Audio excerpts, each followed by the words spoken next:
أعوذ بالله السميع العليم من الشيطان الرجيم من همزه ونفخه ونفثه وقلنا يا آدم اسكن أنت وزوجك الجنة وكلا منها رغدا حيث شئتما ولا تقربا هذه الشجرة فتكونا من الظالمين۔ سورہ بقرہ کی آیت نمبر 35 ہے۔ اور ہم نے کہا اے آدم تم ٹھہر جاؤ اور تمہاری بیوی بھی تمہارے ساتھ جنت میں، اور تم دونوں اس میں سے کھاؤ با فراغت جہاں سے تمہارا جی چاہے، اور یاد رکھنا کہ اس درخت کے قریب بھی نہ جانا ورنہ تم دونوں ظالموں میں سے ہو جاؤ گے۔ آدم علیہ السلام کی فضیلت، پہلی فضیلت تو یہ تھی کہ انہیں اللہ نے علم عطا کیا، تمام نام سکھائے، علوم سکھائے۔ دوسری فضیلت یہ تھی کہ وہ مسجود ملائکہ بنے، فرشتوں نے ان کے آگے سجدہ کیا اللہ کے حکم پر۔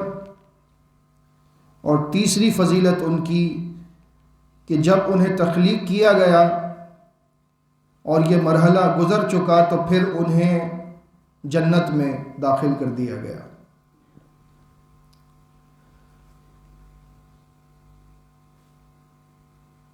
آدم علیہ السلام کو جب پیدا کیا گیا اس کے بعد انہی سے ان کی زوجہ کو پیدا کیا گیا۔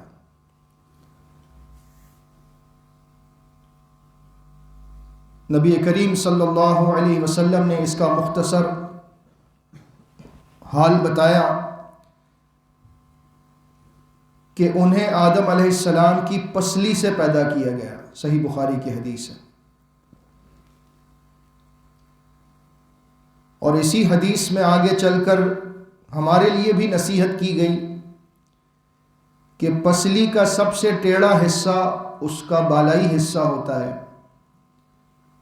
تم عورت کو اگر چاہو کہ جیسے پسلی کو کوئی چاہتا ہے کہ میں سیدھا کر دوں تو سیدھا نہیں کر سکتا، اسی طرح عورت کو مرد لاکھ چاہے کہ میں جیسا چاہتا ہوں ویسی بن جائے، وہ نہیں بنا سکتا۔ اگر تم نے زیادہ زور لگایا تو پسلی ٹوٹ جائے گی، سیدھے کرتے کرتے توڑ بیٹھو گے۔ اسی طرح عورت کو سیدھا کرتے کرتے طلاق دے بیٹھو گے۔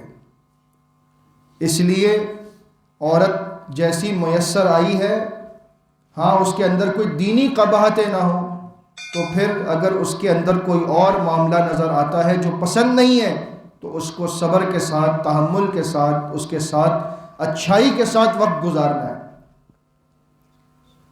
اور یہی عورتوں کے لیے بھی ہے کہ انہیں بھی اپنے شوہروں میں کوئی بات ایسی پسند نہ ہو تو اس کا یہ مطلب نہیں ہے کہ دنیا میں آپ کو پرفیکشن ملے گی، کہ دنیا میں آپ کو ایسا شوہر ملے گا یا مرد کو ایسی بیوی ملے گی جیسی اس نے سوچا ہے۔ کوئی نہ کوئی خرابی، کوئی نہ کوئی بات یقیناً ہو سکتی ہے، تو اس پر صبر اور تحمل کے ساتھ ایک دوسرے کا ساتھ نبھانے کی نیت کر کے رہنا، تو پھر اللہ ان میں محبت پیدا کر دیتا ہے۔ کیونکہ دیکھیے محبت تو اللہ کی طرف سے ملتی ہے، محبت انسان کہیں سے خرید کر نہیں لا سکتا۔ محبت اگر چہرے سے کی ہے تو چہرہ تو کچھ عرصے کے اندر پرانا لگنے لگتا ہے، اگر محبت مال سے کی ہے تو مال کا بھی کچھ نہیں معلوم کب تباہ ہو جائے، کب ختم ہو جائے۔ اسی لیے محبت کی بنیاد اگر اللہ ہو کہ میں اللہ کی رضا کے لیے اس سے محبت کرتا ہوں یا میں محبت کرتی ہوں، اللہ کی رضا کے لیے میں ساتھ نبھانا چاہتا ہوں یا ساتھ نبھانا چاہتی ہوں، تو پھر وہ زندگی سکون سے، خوشی سے گزر جاتی ہے۔ کیونکہ جس رشتے میں اللہ رب العزت کی ذات کو مقصد بنا لیا جائے، اس میں اللہ خود محبت پیدا کرتا ہے۔ پھر لوگ حیران ہوتے ہیں کہ ان دونوں میاں بیوی کا کوئی جوڑ نہیں بنتا، لیکن اتنی محبت، یہ محبت اللہ دیتا ہے، بندے نہیں لا کر دے سکتے۔ تو یہ جو آیت ہے یہ اس حوالے سے بڑی زبردست ہے، اس میں بہت سی نصیحتیں ہیں ہمارے لیے، پنہاں ہیں، ان پر غور کرنا چاہیے۔ سب سے پہلی بات، اے آدم تم سکونت اختیار کرو اور تمہاری بیوی بھی تمہارے ساتھ۔ اب دیکھیے کہ آگے چل کر تثنیہ کا صیغہ استعمال ہوگا، وَكُلَا، دونوں کھاؤ، وَلَا تَقْرَبَا، اور تم دونوں قریب نہ جاؤ۔ لیکن خطاب کرتے وقت اللہ نے یہ نہیں فرمایا اسکنا کہ تم دونوں جنت میں رہو۔ عربی سمجھنے والوں کے لیے ہے یہ بات، خطاب ڈائریکٹلی آدم علیہ السلام سے ہے، یا آدم اسکن، اے آدم ٹھہر جا جنت میں، انتا تو، وزوجک الجنہ، اور ساتھ تیری بیوی۔ یعنی اللہ رب العزت نے ایک پیٹرن بتا دیا کہ گھر کے اندر حکمرانی مرد کی ہوگی۔ مرد کو اللہ نے کہا تم جاؤ جنت میں اور میرا یہ پیغام اپنی بیوی کو بھی دو اور اس کو اپنے ساتھ لے کر جاؤ۔ تو حاکم کون ہے؟ مرد۔ بعض لوگوں کو بہت تکلیف ہوتی ہے اور وہ اس طرح کی بات کر کے، جو خاص طور سے حقوق نسواں کے جھوٹے دعوے دار ہیں، فیمنزم والے، انہیں بڑا مسئلہ لگتا ہے کہ اللہ نے مردوں کو بڑی فضیلت دی، عورتوں کو کیا دیا ہے۔ عقل کے دشمنوں، تمہیں معلوم ہے جس زمانے میں قرآن نازل ہوا اس زمانے میں دنیا کے اندر لڑکیوں کو، بچیوں کو زندہ دفن کیا جاتا تھا۔ قرآن وہ واحد کتاب ہے جس نے اس فعل کو حرام قرار دیا۔ تمہیں معلوم ہے کہ جب قرآن نازل ہوا اس زمانے میں ساری دنیا میں عورت کو کہیں بھی وراثت میں حصہ نہیں ملتا تھا۔ قرآن وہ واحد کتاب ہے جس نے عورت کو وراثت میں حصہ دلایا۔ دنیا کی کسی کتاب میں مستقل خواتین کے نام پر کوئی سورت، کوئی چیپٹر نہیں ہے۔ اس زمانے کی بات کر رہا ہوں۔ اللہ نے قرآن میں سورۃ النساء نازل فرمائی، النساء، عورتیں، ان کے نام پر مستقل سورت نازل فرمائی، اور یہ عقل کے دشمن کہتے ہیں کہ اسلام عورتوں کے خلاف ہے۔ معلوم نہیں ان کو کون یہ باتیں سمجھاتا ہے، لیکن بہرحال یہ باتیں انصاف کے خلاف ہیں۔ تو مرد حاکم تو ہے، اس میں تو کوئی شک نہیں ہے، کسی کو اچھا لگے یا برا لگے، حاکم تو ہے۔ البتہ حقوق کے معاملے میں آگے چل کر بات خود واضح ہوتی ہے، وَكُلَا مِنْهَا رَغَدًا حَيْثُ شِئْتُمَا۔ جب کھانے کی باری آئی، جب زندگی سے لطف اندوز ہونے کی باری آئی، تو اللہ نے اس وقت یہی فرمایا کہ تم دونوں مل کر ساتھ کھاؤ، با فراغت، مزے سے، جہاں سے جی چاہے۔ یعنی حقوق کے معاملے میں اللہ نے عورتوں کو مردوں کے ساتھ رکھا ہے کہ جب تم کھاؤ، نبی کریم صلی اللہ علیہ وسلم کا فرمان ہے، یہ بیوی کا تم پر حق ہے کہ جب تم کھاؤ تو اسے بھی کھلاؤ، جب تم پہنو اسے بھی پہناؤ، جس طرح تم رہتے ہو اسے بھی رکھو۔ یہ نہیں ہے کہ خود تو بندہ بڑے عالی شان کھانے کھائے اور بیوی کو جو ہے سوکھی روٹی کھلا دے، خود تو بڑا اچھا لباس پہنے، بیوی کو وہ پرانا لباس ہی پہنائے رکھے، خود تو اس کے پاس بہت کچھ ہو لیکن بیوی کو اس نے بالکل محتاج بنا کر رکھا ہو۔ یہ اسلام نہیں سکھاتا۔ لیکن ایک اللہ نے یہاں پر اصول بھی بتایا، اور یہ اصول دنیا میں بھی ہے۔ جنت اتنی وسیع ہے آدم علیہ السلام کے لیے، کوئی اس کا کنارہ نہیں ہے، جہاں سے چاہو کھاؤ۔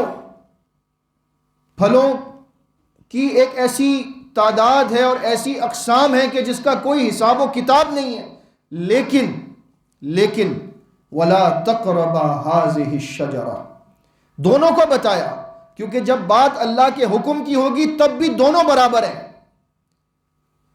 یہ نہیں کہا کہ آدم اپنی بیوی کو بتاؤ کہ اس درخت سے نہیں کھانا، نہیں، دونوں سے خطاب ہے، تم دونوں اس درخت کے قریب نہ جانا۔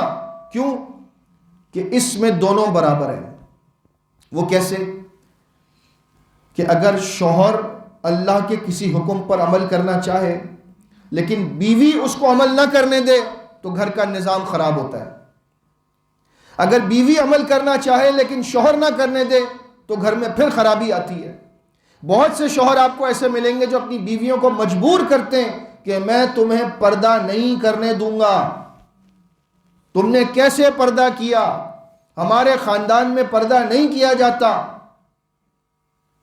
اللہ کے حکم کے متعلق کسی کی مجال کہ وہ کسی کو کہے کہ اللہ کا حکم نہ مانو، یہ کام ایک نیک بندہ ایمان والا نہیں کر سکتا. اسی طرح بیوی شوہر سے کہے کہ میں آپ کو داڑھی نہیں رکھنے دوں گی، آپ بڑے اچھے لگتے تھے، آپ نے یہ کیا چہرہ بنا لیا، میں آپ کو مسجد جانے سے اس لیے منع کرتی ہوں کہ فلاں مقصد ہے میرا، یہ وجہ ہے. ہم بچے کو قرآن پڑھانے کے لیے اگر مدرسے میں بھیجیں گے تو ہمارے بچے کو لوگ پتہ نہیں کیا کہیں گے. مختلف باتیں گھروں میں ہوتی ہیں. یہ میں آپ کو مثالیں دے رہا ہوں جو زیادہ تر مسائل گھر کے ہیں.